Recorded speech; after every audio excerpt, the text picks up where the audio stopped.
तो आज हम लोग एक पुस्तक के बारे में बात करेंगे। पवन जी ने हाल ही में एक बड़ी अनोखी किताब इन्होंने छापी है, जिसका नाम है ordinary rational mind and original mind. तो तो पवन जी, पहले तो ये बताइए कि इस किताब का आइडिया कहाँ से आया आपको और कब आया। अब वही है। मतलब वो उसी पे ज्यादा मैं बताता हूँ। ये हुआ ये कि बहुत दिनों पहले की बात है, 2002 की। ये धर्मपाल जी को एक अवार्ड देने का निर्णय लिया। राजीव मल्होत्रा की एक राजीव मल्होत्रा से आप सब लोग परिचित होंगे। उनकी एक संस्था है इन्फिनिटी फाउंडेशन। बहुत अच्छा काम कर रही है राजीव मल्होत्रा। मैं मानता हूँ कि बहुत अच्छा काम कर रहे हैं। उन्होंने जिन चीजों को सामने लाया है दुनिया के, देश के, वो पहले उतनी ही नहीं थी। अमेरिकन यूनिवर्सिटीज कितना क्या कर रही हैं, कितना गड़बड़ कर रही हैं, ये सब चीजें वो लेके आए हैं। तो खैर, वो 2012 2002 की बात है। तब तक वो ज्यादातर अमेरिका में ही थे।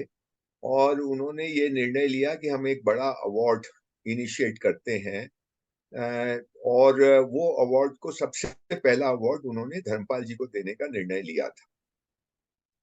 वो बाद में शायद वो अवार्ड को उन्होंने बंद कर दिया, लेकिन वो पहला अवार्ड उस टाइम बहुत बड़ी कल्पना थी। और वो उन्होंने ये तय किया कि धर्मपाल जी को देना चाहिए।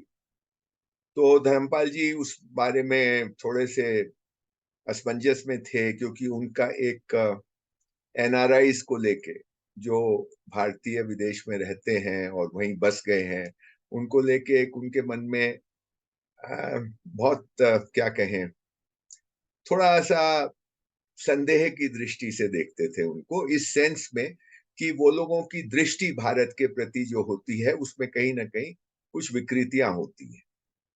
तो वो असमंजस में थे कि इस अवार्ड को लेना चाहिए नहीं लेना चाहिए। उस समय तक हम लोग भी, और कोई ज्यादा जानता नहीं था राजीव मल्होत्रा को। खैर, काफी बातचीत के बाद उन्होंने, हम लोगों ने और सब लोगों ने मिलकर तय किया कि ठीक है, ले लेते हैं।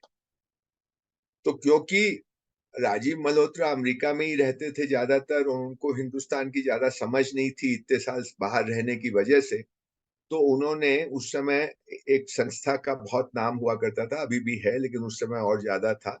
उसका नाम है CSDS, centre for study of developing societies. ये दिल्ली बेस्ड ऑर्गेनाइजेशन है, रिसर्च ओरिएंटेड ऑर्गेनाइजेशन है। इसके आप आशीष नंदी, धीरू भाई शेठ, ये लोग इसके डायरेक्टर मतलब रहे हैं।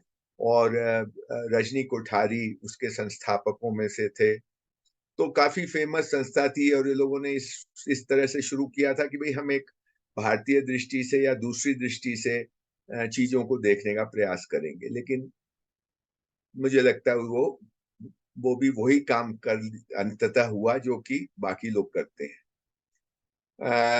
खैर, तो उनका एक नाम था, और आशीष नंदी से, धीरू भाई जी से, सबसे ये लोग बड़े इंटेलेक्चुअल्स तो थे।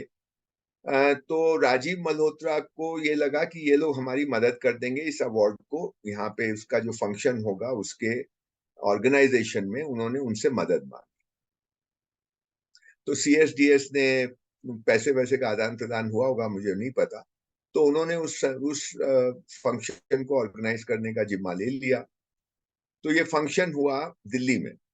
और उस समय इसकी पृष्ठभूमि थोड़ा और दूं कि ये जो विवादित ढांचा था मस्जिद वाला, वो 92 में गिर चुका था।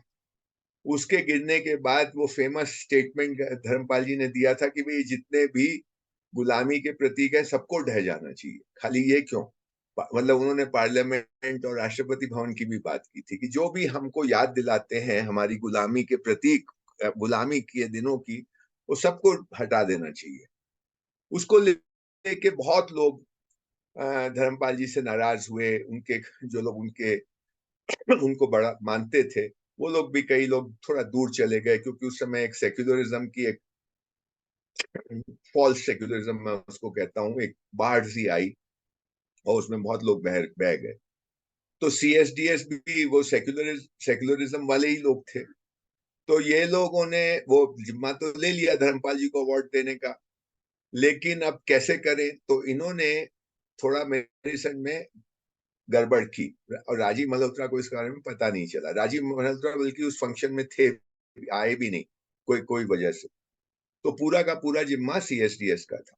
तो इन्होंने किया क्या वो फंक्शन को इतना इतना डाइल्यूट किया, उसकी गरिमा को खत्म करने के लिए इन्होंने बहुत कुछ किया वहां।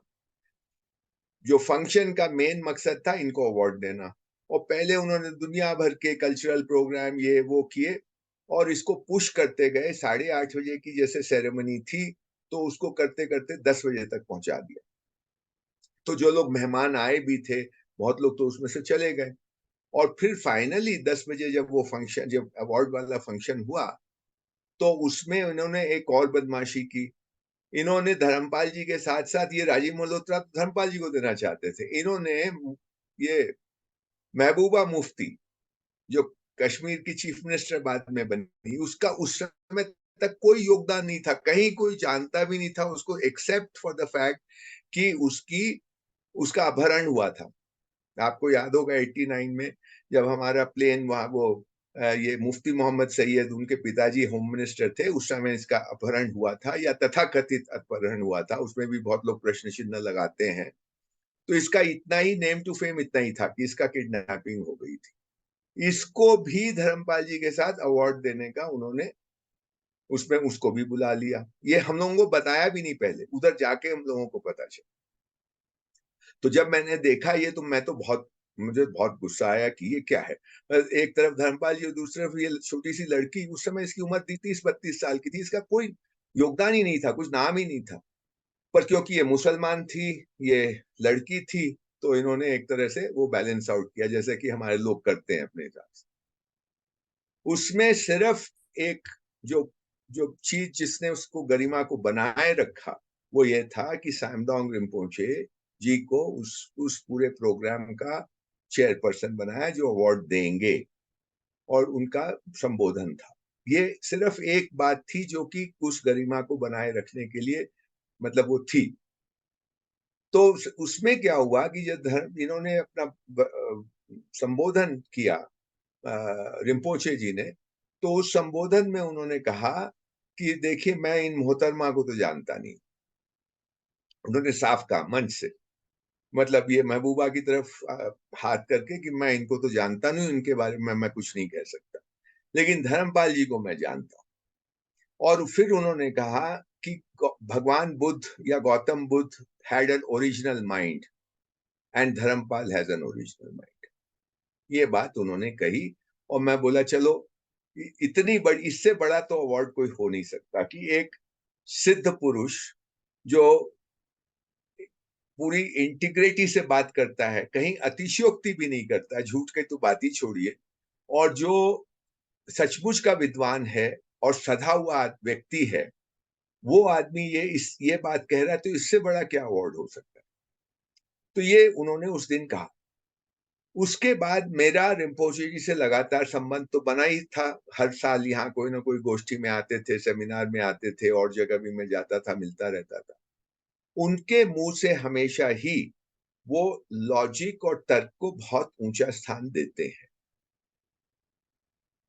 तो मुझे अब मेरी अपनी यात्रा में मुझे ये लगने लगा था कि तर्क की एक सीमा होती है, तर्क से सब कुछ नहीं जाना जा सकता, कई चीजें तर्क के बियॉन्ड होती हैं।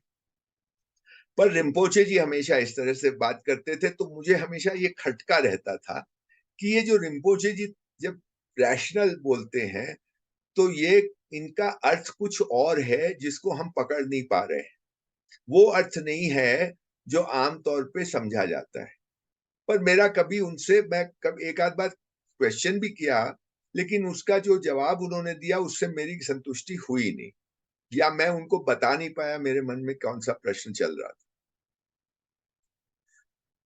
करीब 5-6 साल पहले दिल्ली में एक छोटी सी गोष्ठी रिम्पोचे जी ने की, या रिम्पोचे जी के तत्वाधान में, बहुत छोटी, मतलब उसमें हम लोग 7-8 ही लोग थे। ये लोग कुशीनगर में कुछ लोग स्कूल खोल रहे थे, जो तिब्बतन परंपरा के बुद्धिज्म से आते हैं। उन लोगों ने कुशीनगर में एक स्कूल खोलने का निर्णय लिया था। तो वहां उस स्कूल को का करिकुलम कैसा हो, उसमें क्या चीजों को ध्यान रखा जाए नहीं रखा जाए, इसको लेकर रिम्पोचे जी के साथ उनकी एक गोष्ठी थी। रिम्पोचे जी ने मुझे भी उसमें बुला लिया। मैं दिल्ली में था तो मैं चला गया।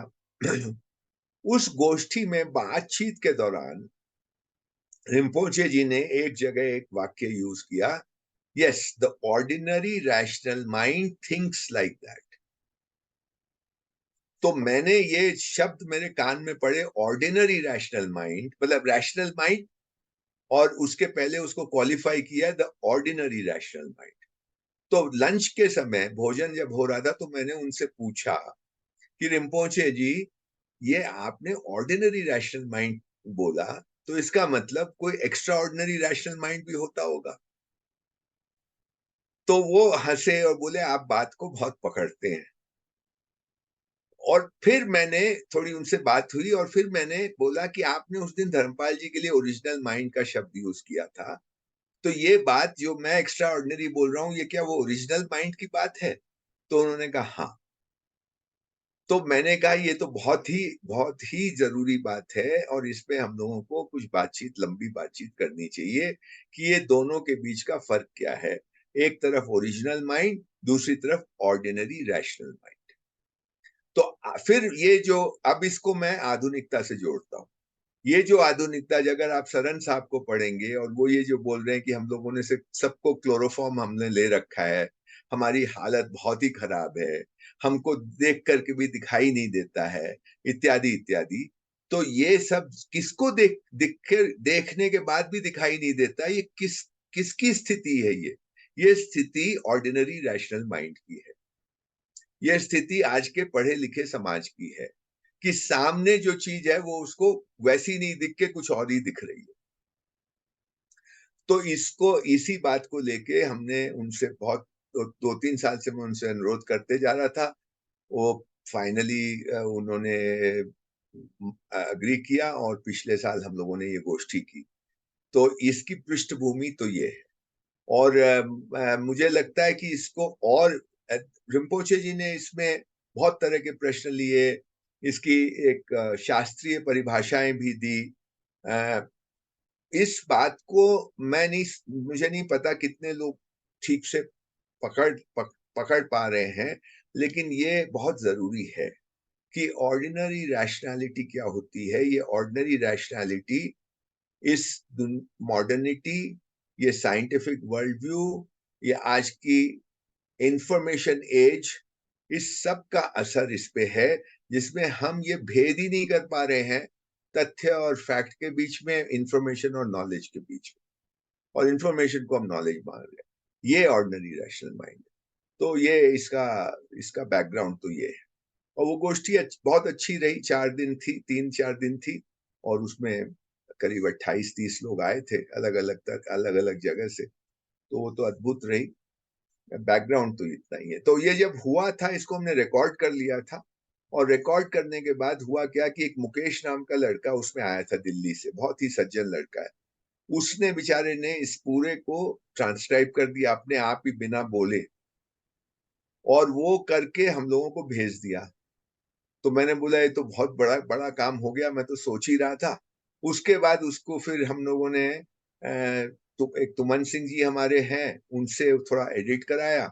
एडिट कराने के बाद गगन जी, निर्मल वर्मा की पत्नी है, वो मेरी अच्छी मित्र है, तो वो भी उस कार्यशाला में आई थी। तो उन्होंने एक दिन मुझे कहा कि इसको कुछ करना चाहिए। तो मैं बोला तो ट्रांसक्राइब तो हो रखा है, आप देखिए इसको। तो उन्होंने इसमें बहुत मेहनत की, उसको सजाया संवारा, एडिट भी किया, उसकी डिजाइनिंग में भी उन्होंने बहुत मदद की। तो वो और फिर अनिल मिलकर के ये लोगों ने उसको पूरा फाइनल किया। उसमें गगन जी के बिना ये नहीं हो पाता, मतलब वो जितना पीछे लगी और जितनी श्रद्धा से उन्होंने काम किया, तो इसमें बहुत लोगों का सहयोग रहा। उस पूरी प्रोसीडिंग्स को हम लोगों ने जस का तस इसमें छापा है, इंक्लूडिंग द क्वेश्चन आंसर्स। तो मोस्टली तो हिंदी में ही बोले, रिम्पोचे जी तो हिंदी में ही बोलना प्रेफर करते हैं। अगर तिब्बती नहीं बोल सकते, क्योंकि ऑडियंस तिब्बती नहीं समझे, तो वो हिंदी में बोलना प्रेफर करते हैं। अंग्रेजी में उनको अच्छा नहीं लगता, कभी कभी मजबूरी में बोलते हैं। कुछ प्रश्नों का जवाब और कुछ प्रश्न अंग्रेजी में हुए थे, उसका वो उसी तरह से हम लोगों ने छापा। लेकिन ज्यादातर ये हिंदी में है। तो ये है इस किताब का तो विषय। ये तो इसकी पृष्ठभूमि की बात हुई। अब थोड़ा इसके कंटेंट पे बात करते हैं। तो आपने दो तीन मुद्दे अपनी अभी उद्बोधन में आपने उठाए। एक तो आपने ये कहा कि जो अभी आधुनिक जो पढ़ा लिखा आदमी है, वो वो चीजों को देख नहीं पाता है। इवन चीज सामने भी पड़ी हो तो भी नहीं देख पाता है। तो इस तो इसका क्या कारण आप देखते हैं? क्या ये संवेदनशीलता से जुड़ा हुआ मुद्दा है? इसका मुद्दा मेरे हिसाब से सीधा सीधा आधुनिक शिक्षा है। और आधुनिक शिक्षा मूलतः तो आधुनिक शिक्षा है जो 200 साल से इस देश में चल रही है, दुनिया में भी चल रही है। कोई हमारे देश में अलग से चल रही हो ऐसा नहीं है। ये जब से मॉडर्न साइंस का वर्चस्व बढ़ा है, यानी एक ऐसे ऐसा एक आभा मंडल हम लोग उसमें रहते हैं जिसमें ये हमको बताया जाता है कि हर चीज साइंस ही बताएगा सत्य क्या है असत्य क्या है। मतलब हमने ठेका दे दिया है मॉडर्न साइंस का, जब तक उस पर ठप्पा नहीं लगेगा तब तक हम मानने को तैयार नहीं है किसी चीज को। तो हमने अपनी बुद्धि को गिरवी रख दिया। कोई और बताएगा, साइंस बताएगी, कोई बड़ा साइंटिस्ट बताएगा, कोई बड़ी ऑर्गेनाइजेशन बताएगी, कोई इंस्टीट्यूट बताएगी, और वो जो बताएगी उसको हम फिर मानेंगे। और हम इस भ्रम में रहेंगे कि हम जान गए। देखो हम कई बार ये एग्जाम्पल देते हैं, पता नहीं कितना समझ में आता है लोगों को। वो जो मोमबत्ती वाला, मैं जब बच्चा था, मतलब मेरे क्लास में हम लोगों ने ये एक्सपेरिमेंट करते थे कि मोमबत्ती लगा जलाई एक प्लेट में, उसमें पानी रखा, उसके ऊपर जलती हुई मोमबत्ती के ऊपर एक कांच का ग्लास उल्टा करके रख दिया, और मोमबत्ती बुझ जाती थी, कांच के अंदर पानी ऊपर चढ़ जाता था। हमारी किताब और हमारा टीचर ये बोलता था कि देखो साइंस कितनी मतलब बढ़िया चीज है। आप देख सकते हैं कि हवा में 20% ऑक्सीजन होता है, क्योंकि मोमबत्ती को जलने के लिए ऑक्सीजन चाहिए। मोमबत्ती बुझ गई मतलब सारी ऑक्सीजन खत्म हो गई। जब वो खत्म हो गई तो मोमबत्ती बुझ गई, और उस ऑक्सीजन को रिप्लेस करने के लिए पानी ऊपर ग्लास में चढ़ गया। आप देख लीजिए। तो हम बोलते थे वाह वाह, हमने तो सत्य का दर्शन कर लिया। बाद में पता चला कि ये बिल्कुल झूठ है। क्यों भाई, ऑक्सीजन जली तो कुछ और भी तो बना, इसको तो किताब ने बताया नहीं। तो हमने तो ये मान लिया, वो जो एक्सप्लेनेशन दे रहे हैं उसको हमने सत्य मान लिया। एक घटना घट रही है वो तो हम देख रहे हैं, लेकिन घटना के पीछे जो एक्सप्लेनेशन है उसको हम नहीं देख रहे हैं, उसको हम मान रहे हैं। पर हमारा दिमाग ये बोल रहा है कि हम जान रहे हैं। अब यही एक्सपेरिमेंट बाद के दिनों में हम लोग करते थे कि एक मोमबत्ती, दो मोमबत्ती, तीन मोमबत्ती। जहां तीन मोमबत्ती होती थी वहां पानी ज्यादा चढ़ता था, क्योंकि हवा गर्म हो जाती थी। गर्म हवा को एक्सपेंशन होता था, वो निकल जाती थी, जब वो सिकुड़ती थी तो वो पानी को ऊपर टान लेती थी। तो जहां ज्यादा गर्मी वहां ज्यादा पानी टाना। असल एक्सप्लेनेशन तो ये है। लेकिन हम बिना एक्सप्लेनेशन को जाने, हमारा दिमाग जो बताया हुआ एक्सप्लेनेशन है उसको स्वीकार कर लेता है, और हम बोलते हैं हम तो देख के विश्वास कर रहे हैं। ऐसे ही पैथोलॉजिकल रिपोर्ट है, ये डॉक्टर का प्रिस्क्रिप्शन है, ये तमाम तरह की चीज। तो ये हमारे दिमाग की ट्रेनिंग हो गई है कि हम मानते हैं, लेकिन हम इस भ्रम में रहते हैं कि हम जानते हैं। तो ऐसे कोई न्यूज आइटम आ गया, अमर्त्य सेन ने कोई बात बोल दी। आजकल ये आरबीआई का गवर्नर राजन कोई बोल देता है तो भाई वो आरबीआई का गवर्नर रहा हुआ है, वो हार्वर्ड अमेरिका की कोई बड़ी यूनिवर्सिटी में पढ़ाता है, तो बड़ा आदमी है। वो बोल देता है, हम मान लेते हैं, और हम मानते हैं, लेकिन हम ऐसे भ्रम में रहते हैं कि हम जान गए। ऐसे हर फील्ड में हो रहा है। तो ये हमारी पढ़ाई लिखाई ने हमको अन्वेषी नहीं बनाया है। हमको ये नहीं, ये कुवत नहीं दी है कि हम कै, क्या कैसे सोचें। हमको ये बताया गया है कि तुम ये सोचो। कैसे सोचो नहीं बताया गया, ऐसे सोचो, ये सोचो।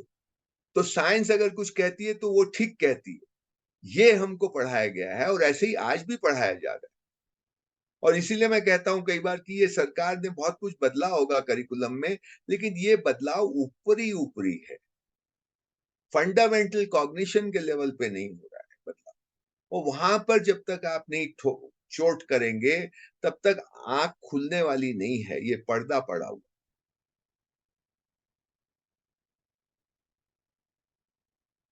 तो आप ये कह रहे हैं कि रैशनैलिटी के कई लेयर्स होते हैं, तो जिसको आप ऑर्डिनरी रैशनल माइंड कह रहे हैं वो एक बहुत ही ग्रॉस लेवल की चीज है, ऐसा कुछ आप कह रहे हैं? हम कह रहे हैं मान एक आदमी मान रहा है फंडामेंटली, उस मानने को देख नहीं पा रहा है कि वो मान रहा है कि जान रहा है। अब जो वो मान रहा है उसके ऊपर वो तर्क लगाता है, तर्क तो लगाता है, लेकिन उसका जो बेस है वो मानने पे आधारित है, वो जानने पे नहीं खड़ा है। तो वहां फंडामेंटल फ्लॉ है, उसके बाद आप तर्क लगाते रहिए, और उस तर्क को तो वो तर्क ठीक होंगे, लेकिन बेस तो गड़बड़ हो गई ना। बेस ही अगर गड़बड़ है तो उसके बाद तर्क आपका कितना भी सही हो, वो जाएगा गलत ही दिशा में। ये है ऑर्डिनरी रैशनल माइंड। तो आपने एक इंफॉर्मेशन को सत्य मान लिया, अब उसके बाद आप तर्क घड़ते रहिए, फिर आपने एक तर्क घड़ करके एक ओपिनियन विचार बना दिया, अब उस विचार पे आप झगड़ रहे हैं कि ये विचार सत्य है। ये हो रहा है ना। फंडामेंटल जहां से वो बात शुरू हो रही है उसको कौन देख रहा है? उसको देखने की हमने परंपरा ही नष्ट कर दी है। ये basic difference, what is the difference between जानना एंड मानना, और जो आधुनिक पढ़ा लिखा आदमी है उसकी क्या क्या मान्यताएं हैं गहरे में, इस पे तो बहुत सुंदर रिसर्च हो सकती है। उसको न इंफॉर्मेशन नॉलेज का फर्क है, मतलब उसमें ही तो आप देखिए ना, आप जनरल नॉलेज की किताब उठा के देखो, सारे का सारा इंफॉर्मेशन किताब के ऊपर लिखा है, जनरल नॉलेज। यहाँ ये बात क्या क्यों हो रही है? ये बात हो रही है इसलिए कि लोग मान रहे हैं कि नॉलेज इज इंफॉर्मेशन, उनके दिमाग में भेद ही नहीं है इंफॉर्मेशन और नॉलेज का, तभी तो ये हो रहा है। तो यहां से तो प्रॉब्लम शुरू हो रहा है। आप ज्ञान की बात कर रहे हैं और आपका सारा का सारा बेसिस इंफॉर्मेशन है।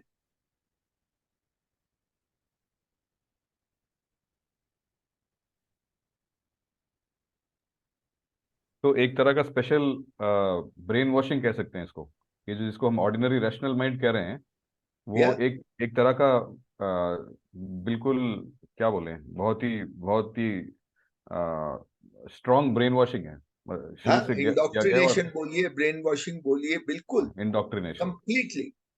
सर अरे इसमें प्रॉब्लम ये है कि वो ब्रेन वॉशिंग हो रही है, इंडोक्ट्रिनेशन हो रहा है, और वो जिसका हो रहा है उसमें उसका जो इमीडिएट इम्पैक्ट होता है वो होता है एरोगेंस, कि मैं I am educated now, I know.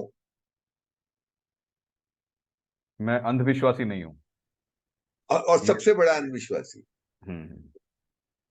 वो जो जिसको वो अंधविश्वासी कह रहा है वो तो बेचारा मान रहा है कि मैं मान रहा हूं, वो तो ये क्लेम करता ही नहीं है कि मैं जानता हूं।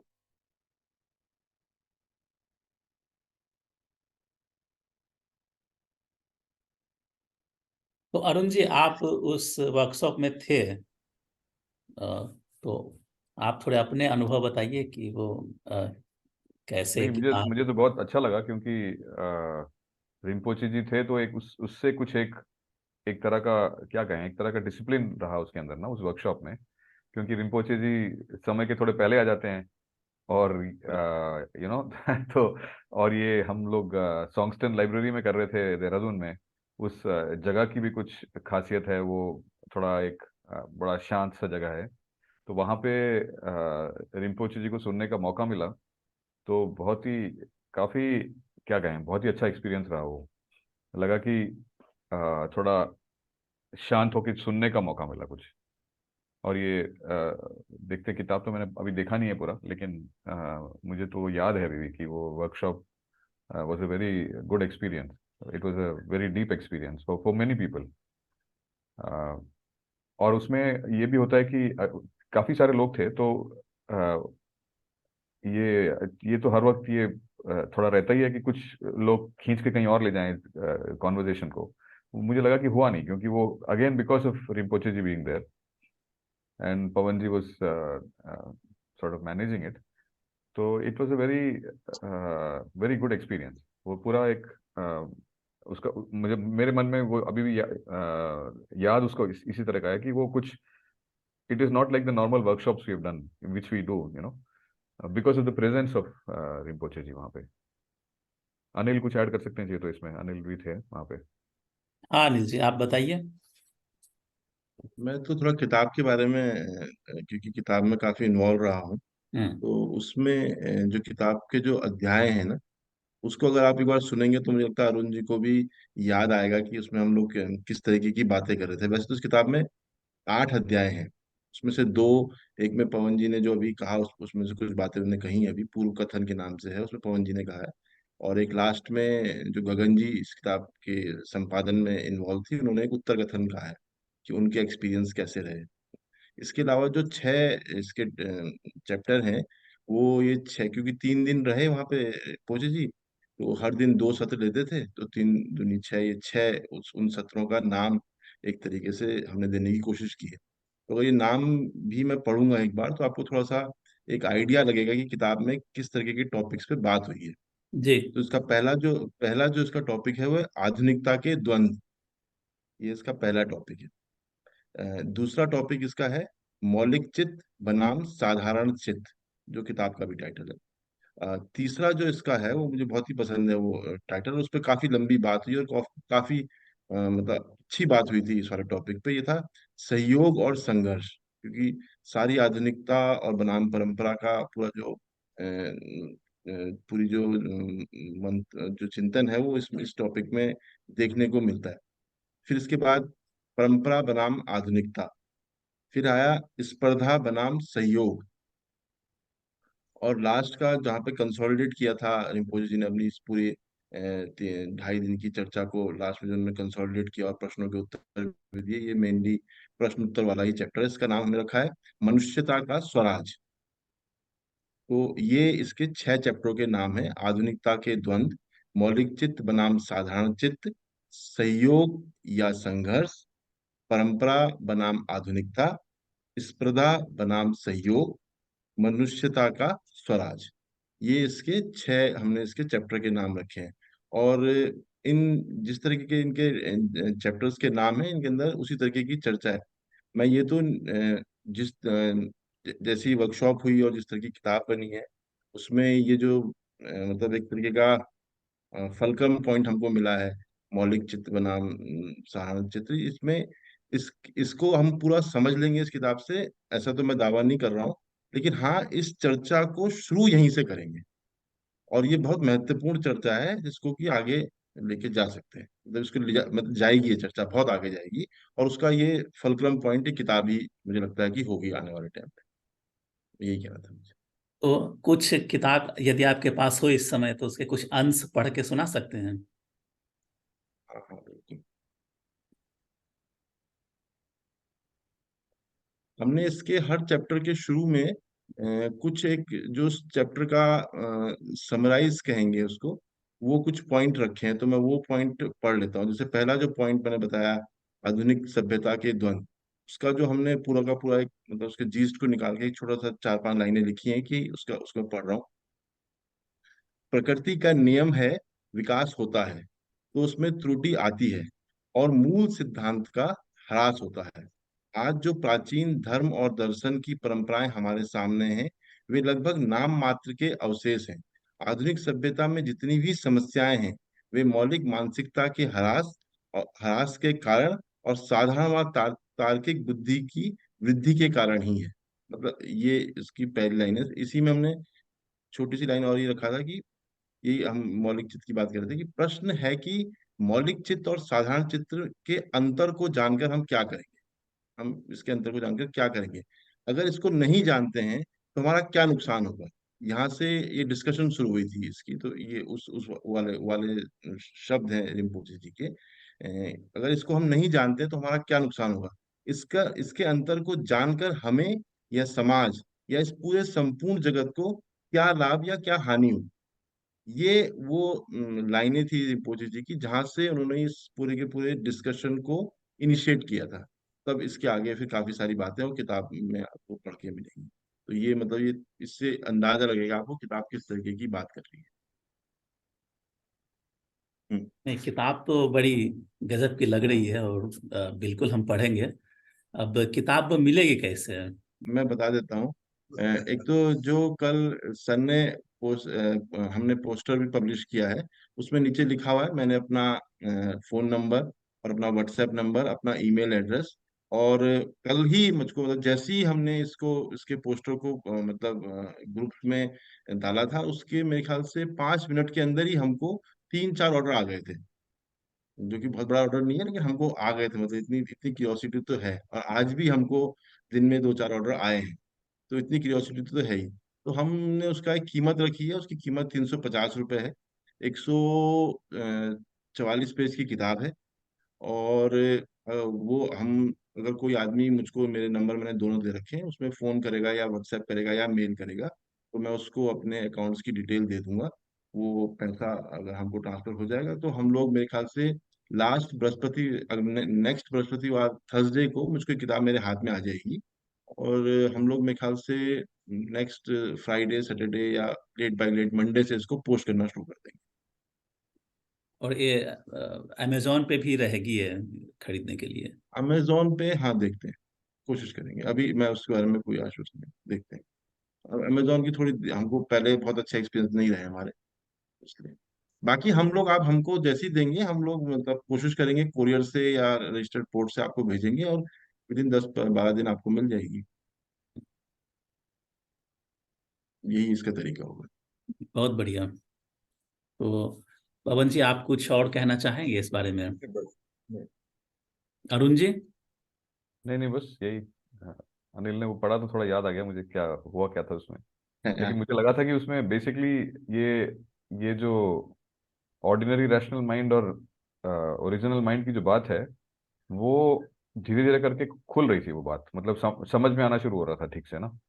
तो हाँ हाँ, इतना तो बहुत मुझे डिटेल में, क्लियरली याद बहुत है। क्योंकि हाँ मैंने उसको, क्योंकि कई बार पढ़ा है, तो उसमें रिम्पोचे जी ने उसको बहुत डिटेल से समझाया है, दोनों हाँ को परिभाषित भी किया है कि ऑर्डनरी माइंड क्या है, और ये तार्किक माइंड क्या है, मौलिक माइंड क्या है, और क्यों, किस किस उसके क्या क्या पैमाने हैं जिनके आधार पे हम किसी के दिमाग को मौलिक दिमाग या साधारण तार्किक दिमाग कहेंगे। और फिर उसमें तर्क की बहुत सारी बातें आई हैं, आधुनिकता के कितने द्वंद्व हैं, और कहाँ कहाँ पे हम फंसे हुए हैं कि हमको पता ही नहीं होता कि हम, ये उन्होंने कई बार कहा कि हमको कई बार ये भान ही नहीं होता कि हम कहाँ कहाँ पे फंसे हुए हैं। हमको लगता है कि हम बिल्कुल सही हैं, थोड़े पहले पवन जी भी वो बात कर रहे थे कि हमको लगता है कि हम बहुत सही हैं। तो ये बहुत साधारण दिमाग का काम है, वो ये मतलब इसको बार बार कह रहे हैं कि ये बहुत साधारण दिमाग का काम है, जब उसको पता ही नहीं है कि वो कितना फंसा हुआ है, और वो ये मान रहा है कि वो तो बहुत पढ़ा लिखा है, बहुत विश्वासी है। लेकिन और जो ओरिजिनल माइंड होगा, उसके अंदर इस तरीके के द्वंद्व नहीं होंगे। वो इस बात को कई कई तरीके से समझा रहे हैं, इसी बात नहीं, अब मुझे तो ये बात भी बड़ी अच्छी लगी जो आपने जो सारांश थोड़ा सा जो पढ़ के सुनाया, कि क्यों जाने भाई को। हम ओरिजिनल माइंड और ऑर्डिनरी रैशनल माइंड को क्या जरूरत है इसको समझने की, इससे हमको क्या फायदा होगा या समाज को क्या फायदा होगा, है ना? तो ये बहुत ही इम्पोर्टेंट है। क्योंकि क्या है कि अभी हम, मैं खुद बहुत लोगों को देखता हूं, तो समस्या तो है बहुत सारी, डे टू डे लाइफ में बहुत सारी समस्याएं वो लोग झेल ही रहे हैं, पर उसका सॉल्यूशन कहाँ पे है, तो समस्याएं कहाँ से पैदा हो रही हैं, इस इसको जानना बहुत जरूरी है। तो वो जब तक नहीं, तो फिर मतलब कहने का तात्पर्य ये है कि बुद्धि विलास या फिर टाइम पास या इंटरटेनमेंट, ज्यादातर लोगों का ऐसा परसेप्शन होता है कि ठीक है उसके लिए, पर उतना नहीं है। वो भी हो जाए, उसमें कोई दिक्कत नहीं है कि, तो वो जो आपने जो शुरुआत जो की नहीं, है इसमें किताब इसकी की। मैं 4 लाइनें में और, हाँ, पढ़िए मैं ना। 4 लाइनें और पढ़ देता हूँ, जहाँ पे थोड़ा हम्म, सा इसको इसको वो परिभाषित कर रहे हैं। करें कि ओरिजिनल माइंड अर्थात भारी प्रभावों से अप्रभावित चित्त। अगर मन प्रभावित है और व्यक्ति को यह जानकारी है कि मेरा मन प्रभावित है, तो इसे हम ओरिजिनल माइंड ही कहेंगे। मतलब वाह। अगर आप अवेयर हैं कि हाँ यार, मैं मतलब हाँ, यहाँ यहाँ पे मैं फंसा हुआ हूँ, यहाँ यहाँ पे मैं प्रभावित हूँ भारी प्रभावों से, अगर ये मुझे पता है, तो मतलब फिर उसको मैं, और उसको वो ओरिजिनल माइंड की कैटेगरी में ही रख रहे हैं। इसी में है कि इसी की आगे इसी बात को जो आगे बात कर रहे थे, तो उसमें एक बार उन्होंने ये बात कही कि एक धर्म से, एक दर्शन से, एक सिद्धांत से समस्त मानवों का कल्याण नहीं कर सकते। यह एक साधारण तथ्य है। क्या मनुष्य खाने के लिए एक ही अनाज पर्याप्त होगा या समस्त रोगों के लिए एक ही दवा पर्याप्त होगी? इस डिस्कशन को जब आगे ले गए थे तो ये भी एक बात, एक बात उन्होंने कही थी जिसको हमने हाईलाइट किया है। बिल्कुल। इससे और आपको अभी थोड़ा तो सा अनुमान झगड़ा लगेगा यही इस है। किताब के कंटेंट का। हाँ हाँ, नहीं नहीं, और अभी तो इसी का झगड़ा है, क्योंकि सबको यही लगता है कि बस इसी विचार से जो है धरती स्वर्ग हो जाएगी।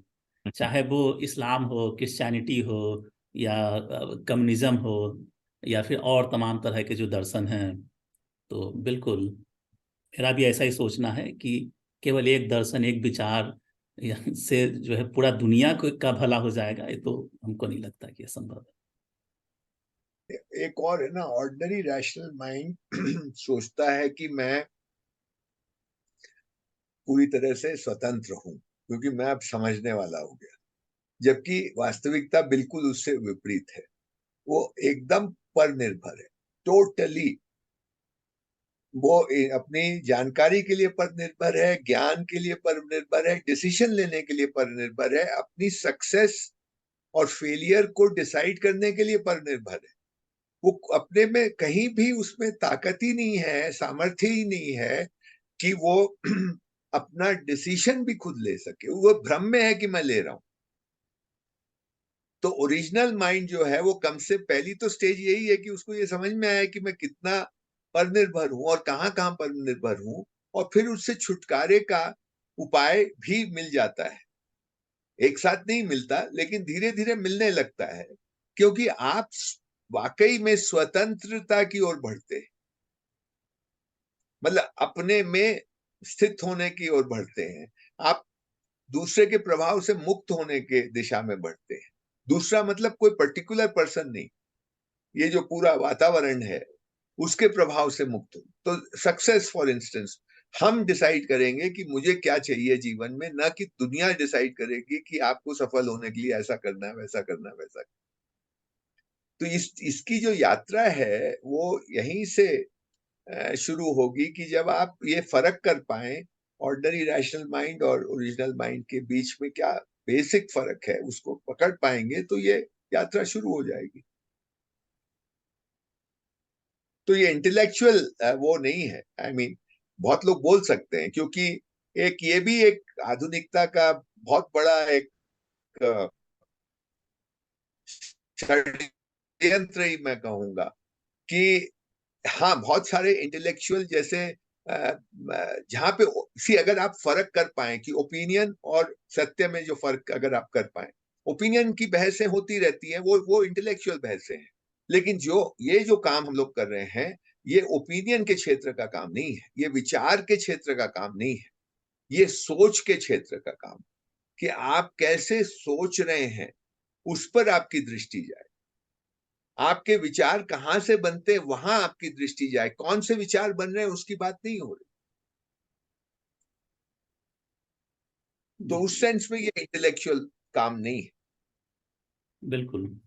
और क्योंकि क्या है कि देखिए, डे टू डे लाइफ में मतलब हमको निर्णय लेने होते हैं, या निर्णय लेने होते हैं, और इसलिए धर्म संकट होता है। तो पूरा जीवन ही धर्म संकट का एक सिलसिला है। अब धर्म संकट जो हुआ, अब वहां पे अगर हम सही निर्णय लेंगे तो उसी के आधार पे हमारा जो भी भविष्य तय होना है, तो वो निर्णय का आधार क्या होगा, कैसे वो निर्णय ले सकें, इसका हमको उत्तर कहाँ से मिले, इसका विवेक कैसे मेरे अंदर पैदा हो। तो मुझे लगता है कि ये जो पुस्तक है उसमें ये सहयोग करेगी, और उसके लिए जरूरी है इस तरह के पुस्तकें और इस तरह के सूचनाएं।